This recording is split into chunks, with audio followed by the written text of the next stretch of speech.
Meta started in 97, 98. There was this community of people studying music and were like, oh, we've learned all this music from Cuba, what are we going to do with it? And it seems really inappropriate to try and recreate religious ceremonies, you know, when you're not really involved in the religion, but you are studying the music that accompanies it. So we borrowed the music. We just borrowed and said thanks, but we're going to put some arrangements around the music. There's some jazz, there are some chords, and there are still these ancient chants and rhythms, but we've dressed it up a little bit to try and show the relationship between that culture and us, because it is a massive influence.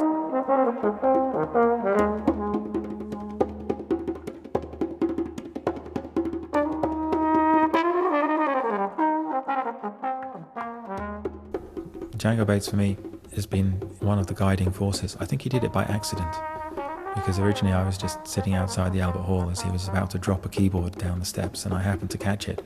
I traded the job of roadie that I wanted so I could be close to the music for free tickets to, you know, I said my payment could be free tickets to everything that he does. But that put me in an environment where I could learn from all the musicians around him, and I did, and they were incredibly generous and encouraging. So for me, he's been that guy who made it possible, but not by knowing what to tell me, but just by showing me. I'm pretty sure that everyone else in F-Ire, I know that Django's albums, some of them will be the favourites of other musicians, that they've listened to it and they've been touched by it and they recognise its local and international importance. And now it got to a stage where actually it's right to get Django, because of the European thing and because of the big band and the whole history of encouraging us continually. So he means probably more than those words could say.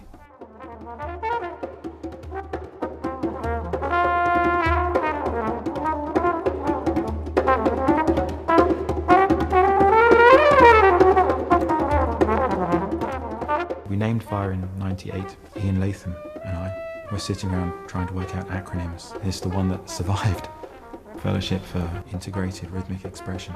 It was just an idea that you'd be involved in moving, dancing maybe even, and speaking and playing music, and those were all connected in some way. I remember being at your house to collect a keyboard, and more musicians were arriving and just setting up and just starting to play really quite complicated music from memory, because they'd been doing it every weekend or every week for such a long time, and it just felt like a really good organic process. F-Ire itself, the collective, it is really 15 band leaders, and there are some new ones coming in there, but it's really their creative identity which creates F-Ire.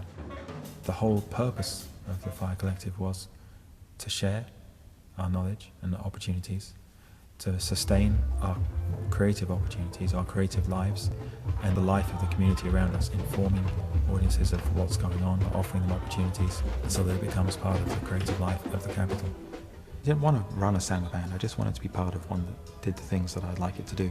And I think a lot of the other musicians were kind of, well, I'd like something that does that, but it doesn't exist, so we just have to start it.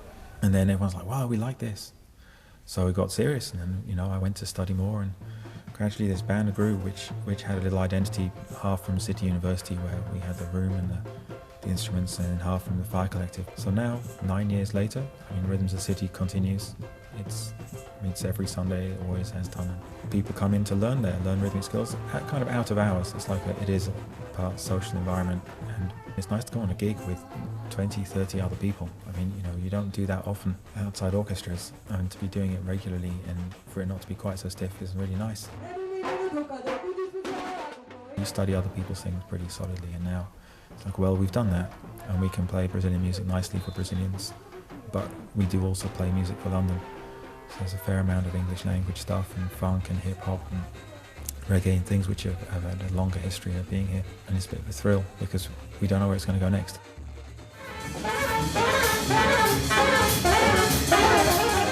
For me personally, the way the F-Ire Collective helped me was that there was a bunch of people that had similar ideas, that wasn't happy with the jazz scene, that was slightly narrow-minded, I think, in that particular time.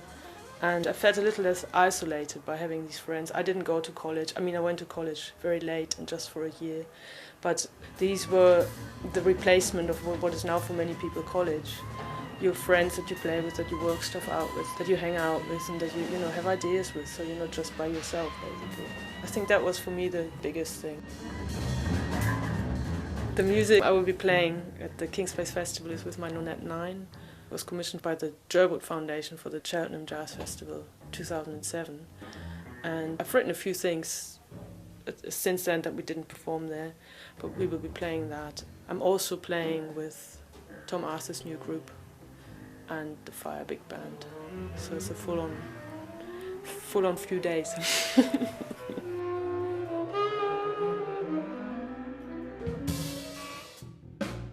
We were part of the F-Ire collective.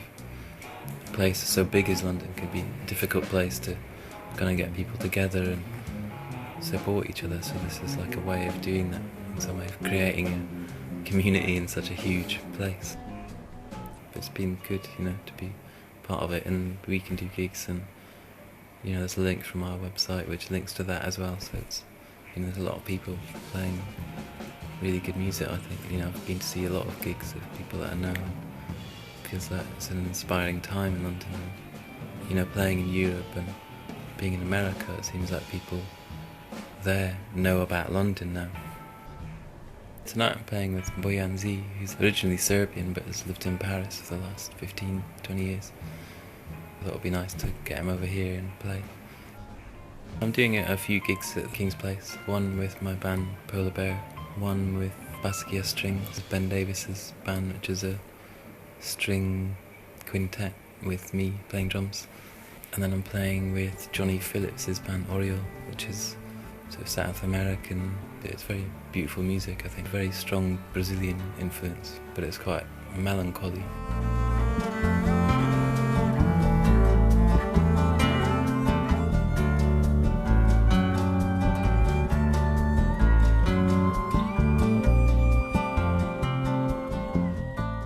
I'd be happy if people came to King's Place and just checked it out, even if you don't know anything about jazz, because it's so varied, the music that's going on that week. I'm sure there could be something that, by taking a chance, and you know, maybe you'll find something you'll like.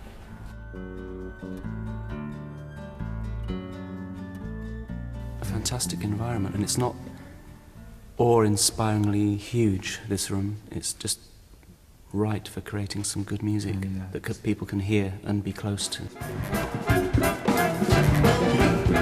This music, it's not a technical thing, it's meant to make sense in a way that makes people have an emotional experience, and it reached the point where it's been played enough to be performed with real understanding by these musicians in Storm Chaser.